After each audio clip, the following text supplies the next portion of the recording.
Welcome to the Creative Life Story Work podcast, your regular dose of life story work inspiration. Every month, we bring you life story work ideas, tools, and honest insights from a range of perspectives. Stay connected to the latest thinking in life story work as we talk to people with lived experience, practitioners, local authorities, carers, and people who are shaping the way you help care-experienced children and young people make sense of their past and build a brighter future.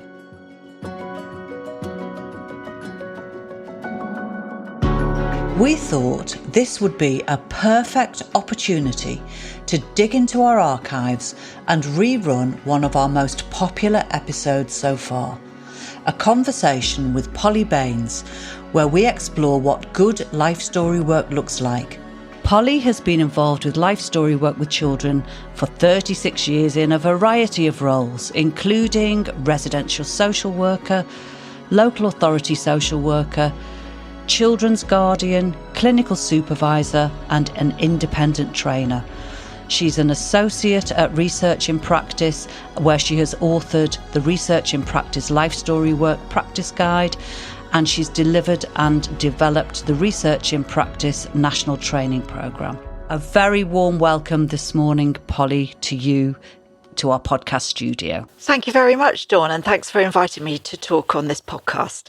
I wondered if, first of all, you would be able to just sketch out for us, almost historically, how life story work has been developed as a technique that social workers use in their work?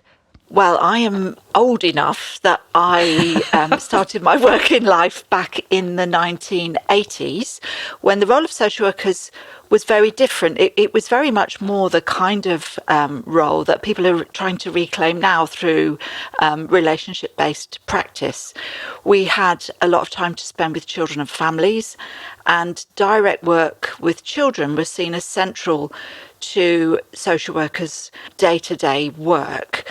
And the work of Vera Fahlberg back then was really influential in thinking about the social worker as a bridge between children's past, present and future, thinking about the importance of separation and loss in the lives of children in the care system. Adoption was really changing back then. It had been a service for childless parents, primarily of relinquished babies, and this was a really radical sea change where older children, disabled children, sibling groups, black children were all starting to be seen as potentially children that could be adopted. And of course, these children had memories of their lives at home with their birth families. And also we were starting to hear the voices of relinquished babies that had come to adulthood, often without knowing about their past, and how important it was for them to know their own histories, to understand their identities and their stories. And so it was actually a really exciting time to be working with children and families and finding new ways of exploring life story work at that point. Social work endured, I'm going to say, a massive change over the next few years where care management was brought in. We started to see ourselves as people who assessed and then purchased services from somebody else. The idea of the social worker as a source of intervention, of that relationship as an agent of change in itself, really got lost for a while, and life story work became quite sidelined and seen as a discrete and separate task. And it's only really been in the last 10 years or so, I would say, that life story work has been almost rediscovered, I would say, partly because we're thinking a lot more about trauma and about the impact on children, but also social work as a profession working really hard to get back to saying our basic job is sitting in a room with some toys and some pens and playing with children. Our job is talking to families and understanding what's happening and helping them understand what's happening too. So I've been really happy to see the way that life story work has almost come back to life, looking at some of the statutory requirements that have been put into place through adoption for children to have life stories. The danger, I think, is that life story work becomes a measurable outcome. rather than an ongoing creative intervention. And also that we forget sometimes still that it isn't just adopted children that need life story work. It's children in foster care whose lives are really complex often, where they're getting different stories from different people in their lives. Children in kinship care, I think we're only just beginning to recognise how tricky it is to explain to your grandchild that their dad was a chaotic drug user, say, when that is also your son. And when you have all kinds of complicated feelings about that, there's been this totally unfounded assumption that kinship carers know the story, which they often don't know half of what went on, and are able to tell it without support. And that's starting to change now. The group of children that I think is still neglected is children who go home from care. We haven't fully pulled into life story work birth families. We haven't thought enough about opportunities during family time to help parents answer children's questions. We still have this idea sometimes that during family time, if children ask to come home, their mums and dads should change the subject and not talk about what's happened. Or we criticise them for saying things like, well, mummy's just getting the house sorted out. How would they know what to say? Social workers don't know what to say. We need to see birth families as part of the team. We need to work out explanations that children and parents can live with and can share so that parents can be part of the story. Because what we know is that actually, regardless of where children end up at the end of care proceedings, the vast majority of them either eventually go home or renew contact with their birth families. And so those versions of the stories that mums and dads hold will almost inevitably become part of children's lives, and they need support to work on those. Oh, thank you, Polly. I don't think I'd ever realised the evolution of life story work and how you've described it there as moving into the measuring and gathering of stats as opposed to the telling of the story. I'm just wondering about, well, I've got two questions here. One's about who gets to tell that story and what are the considerations of who gets to tell the story. And I'm wondering about some of the stories that get missed in that then, depending on how how those stories are being gathered. Okay, so in terms of who gets to tell the story, I think we forget at our peril that actually telling a child the story of their early life is one of the most profound uses of social work power that we could ever operate. I can't imagine a world in which a total stranger had told my children the story of my life by basically looking at some paperwork that was a list of all the terrible things I had ever done wrong. And so I think we need to be a bit more humble about how limited our version of events is if what we are relying on is the social work file. Because I think absolute best case scenario, if you've been working with a family for quite some time and going around regularly, your understanding of the nature of what's happened in that family will be about as good as it is. I always think of it as being like when you go on one of those home visits and nobody answers the door and you hammer on the door and there's no answer, and eventually you go around the back a bit and you shout and you do all those things as a social worker because you're supposed to be seeing this child. And then sometimes you kneel down and you look through the letterbox and you can see into the hall, and sometimes there's a sound or a smell or a look. Sometimes you know there's somebody there. We just, in the whole of our work, have a little glimpse of what happens in families. Children were there. They have the lived experience. They know it in their bones, even if they were too little to have any words for what happened. And there's always more than one way of understanding that story. We can cling to this idea that the version of the story in the social work file is the truth. Well, no family has a single truth.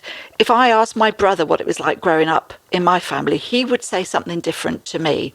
And if you ask me that question now, I'm 59, I would tell you something different to what I would have said at 49, 39, 29, 19 or 9.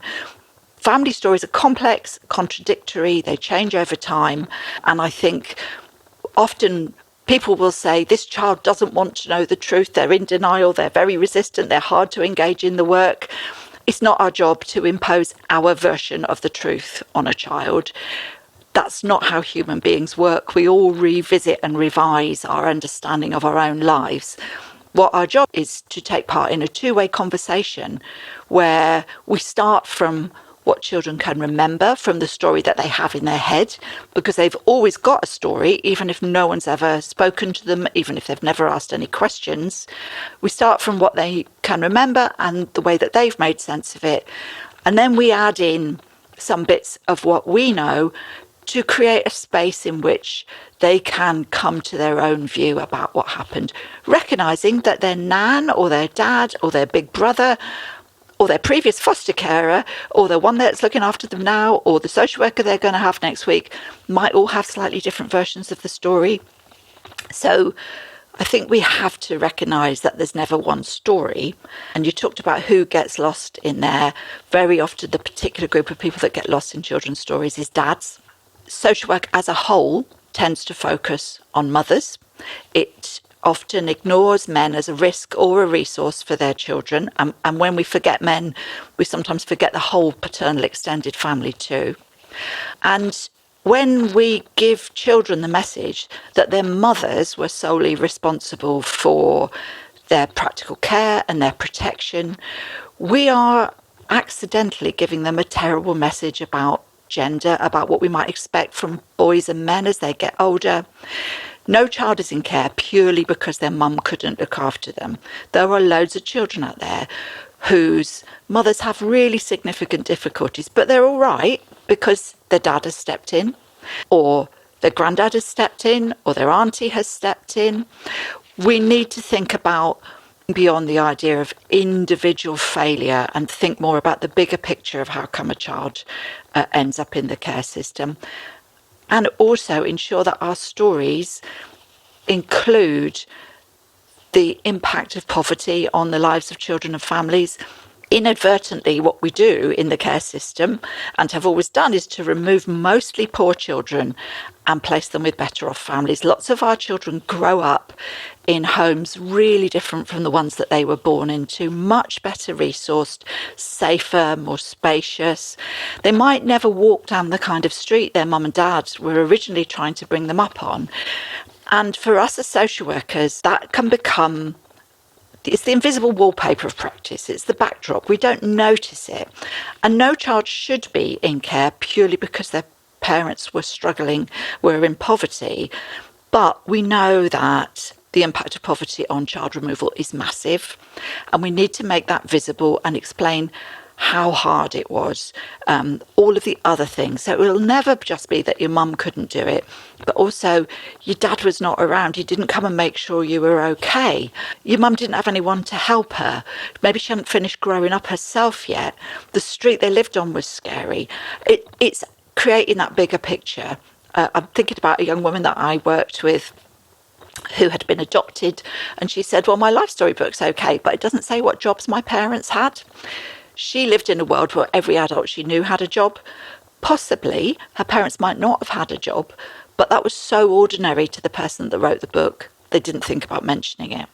So you're just trying to bring to life the whole world in which the child originated and not just blame one person for what went wrong. Thank you, Polly. We're going to go for a break now, so see you in a few minutes. We want people to gain more of an understanding about what it's like to be care experienced and to have a better understanding of what it actually means. Could creative life story work make a difference to the care experienced children and young people you work with?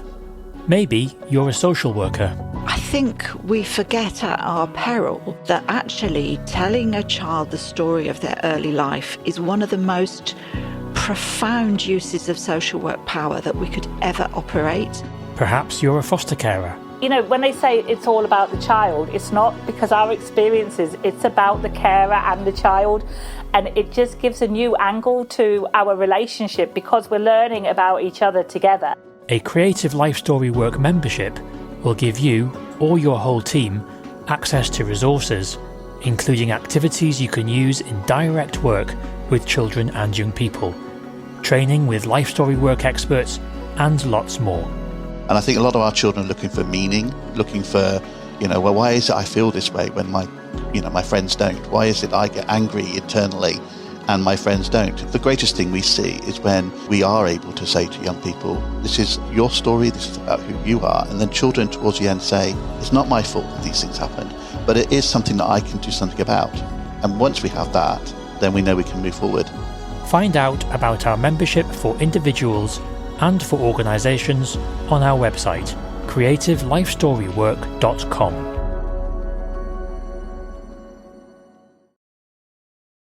Your comments there, Polly, have prompted me to think when I'm facilitating conversations and gathering stories with groups that I work with, we spend a bit of time making a contract with the group, thinking about what are the ground rules, how are we going to be together. Is that the same for when you're gathering life story work? Are there any ground rules that should be taken into account before you even start? Before you start work with a child, do you mean?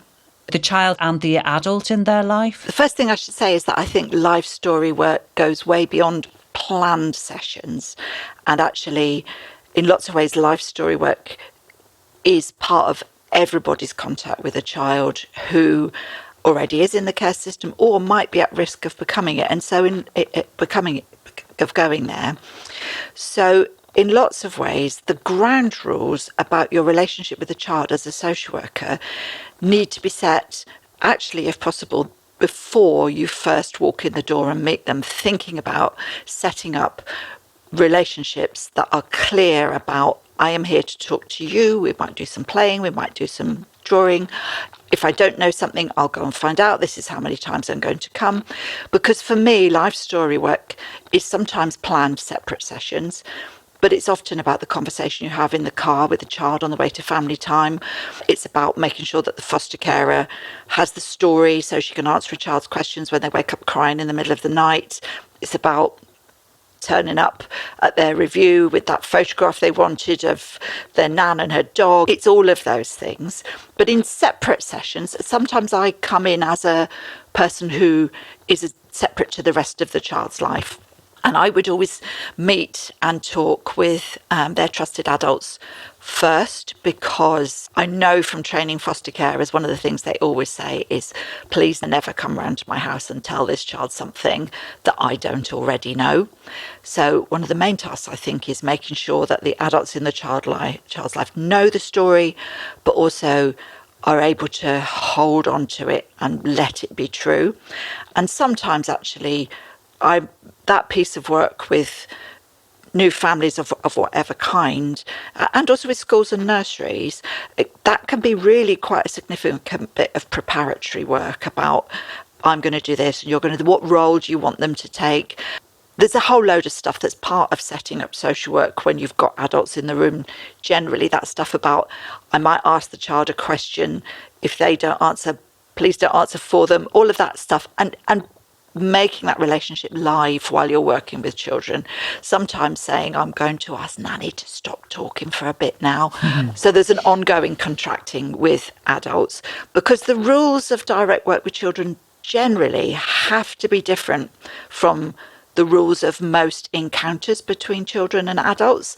So I want children to tell me if I've got it wrong, to interrupt me if I've done enough talking and they can't be doing with any more information, to say if they don't know, whereas at school you're meant to guess the answer even if you're not sure. So I would do a little contract with a child if I was doing planned work, and a little which just has some basic stuff on it, like, I'm going to bring my toys, but I'm going to take them all away again. It's about keeping the boundaries. Are particularly important, I think, that you arrive when you say you're going to, and you leave on time. And so I sometimes use a bit of blue tack on the clock to show where the big hand's going to be. I've tried using timers, but they become the most exciting and interesting thing in the room. So I'll sometimes put a timer on my phone because children's sense of time is poor.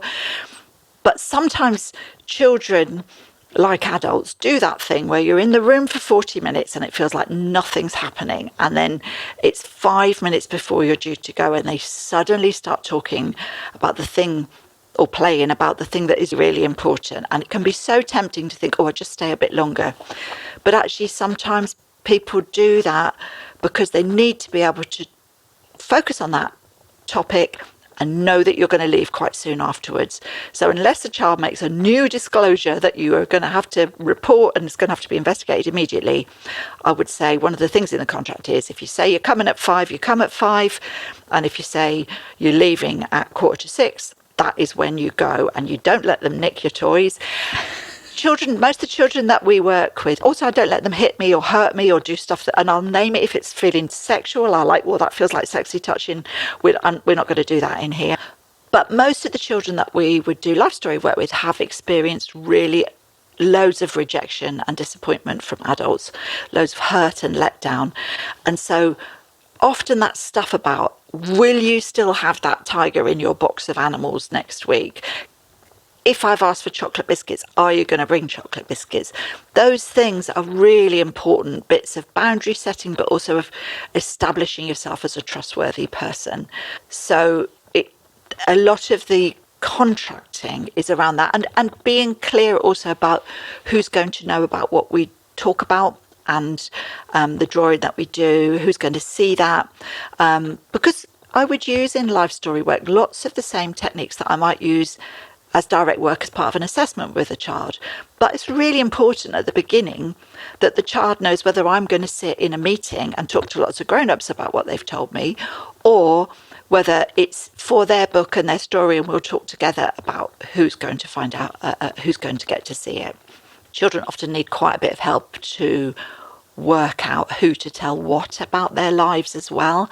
That's quite another quite important bit of setting up the work, I think, in terms of they need a cover story. They need to know what to say when somebody at school says, how come you don't live with your mum then? If they just say, I'm not telling you, that makes the other children really interested.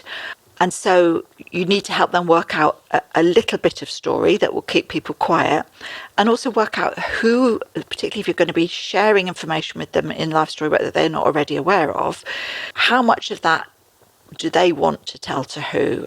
Social media is a nightmare if people put stuff about their lives out there. Teenage girls in particular often share really difficult information about their lives, and then their friends just can't handle it and it's all over the place.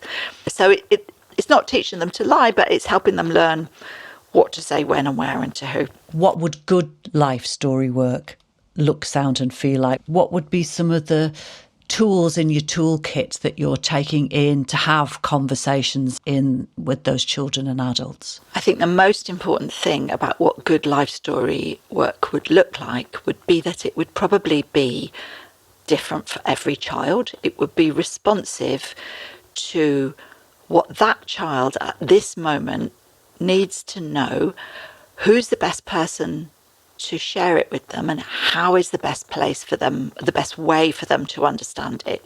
Should we be crawling around on the floor with toys? Should we be going out in the car and visiting places they used to live? What role should I be taking? So sometimes with older children, for example, my role is more like being a detective. I'll go in, they've got a specific question they want answering, and basically I'm acting on their behalf to go and find the information they want, and it might be very clearly defined. Whereas with a littler child, they might still be needing to spend a lot of time thinking about what happened that day they saw their auntie have an overdose. I start from where the child is at, from what they need, rather than this externally imposed, it's got to be done in this way by this time. It needs to be flexible and creative and safe. And it needs to, all the way through as a worker, what you're doing is looking at the child for feedback, not just about what they're saying to you about the work, but their physical reaction, the look on their face, what they're like before and after. So a whole part of making sure that the life story work is good quality is your communication with the person that looks after them, because they will be the one that says, after you came, they wet the bed. So I think what's really important is that it's connected to the rest of their lives, and that the people around them, when I walk out the door, are able to support them to carry on the story. Because if you go around once a week, the rest of the time, they need other people who can answer those questions and give them a hug, or take them down the park to burn off the energy that thinking about this stuff causes. So I think it's about being individual and about being flexible. So you might come with an idea of what you're going to talk about and how you're going to do it, but sometimes that's just not the thing that's going to be talked about today. So I think having the confidence to do something different and having a range of tools that you can draw on. Pens and paper, real simple stuff. I use little knitted people. I use them right across all different aspects of my work, with cardboard box houses, which you can fold up and put in the back of your car, and also little Playmobil type people. And I've got some stories that I would use.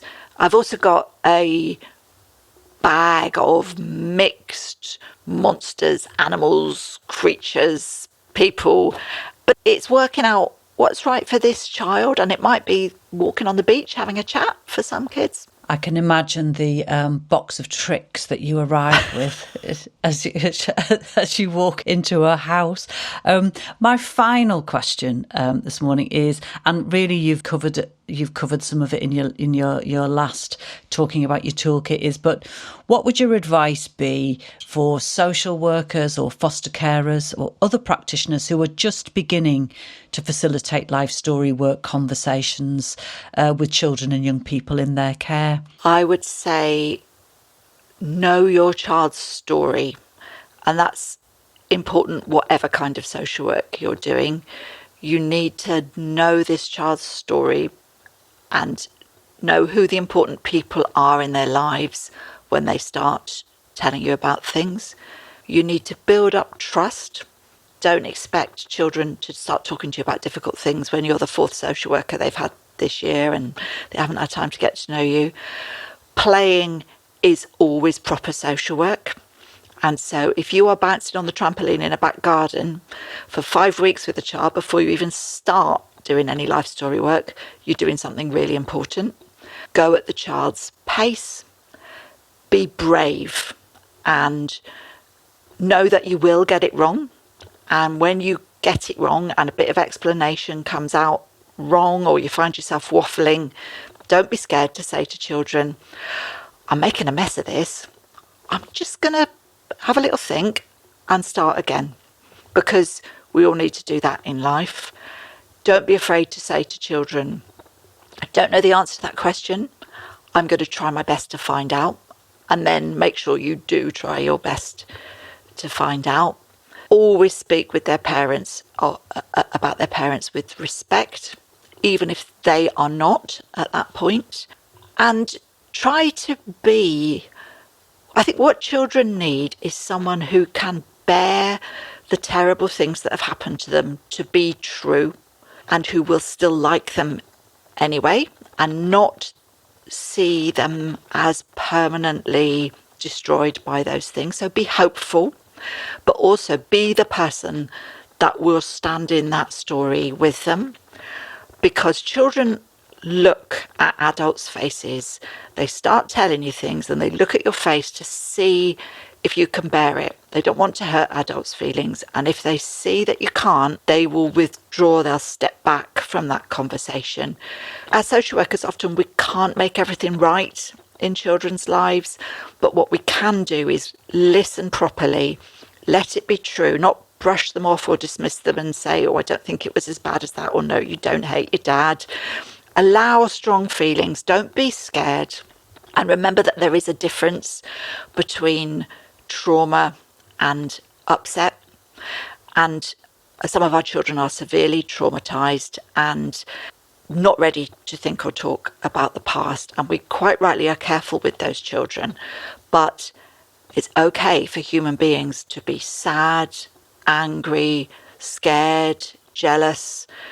All of those human emotions, they need grown-ups that can sit in the room with them and let those feelings be true, and not need to close them down just to say, yeah, I'd be angry if that happened to me, or that sounds really scary. Just let feelings be true. Let feelings be true. Polly, I could talk to you all morning. Thank you so much for spending time this morning, giving your wealth of experience and insights into life story work and its delivery. Whether you're a foster carer, someone who has experience with the care system, or you work with children and young people, we hope this episode has given you an insight into how we can make life story work better for young people and how you can use it in your own practice. You can find out more about Creative Life Story Work on our website, creativelifestorywork.com, and you can find us on LinkedIn. Please do get in touch there with any comments or questions, as we'd love to hear from you. And if your podcast app allows, please do leave us a review, as it really helps others to find our show. So until next month, bye for now.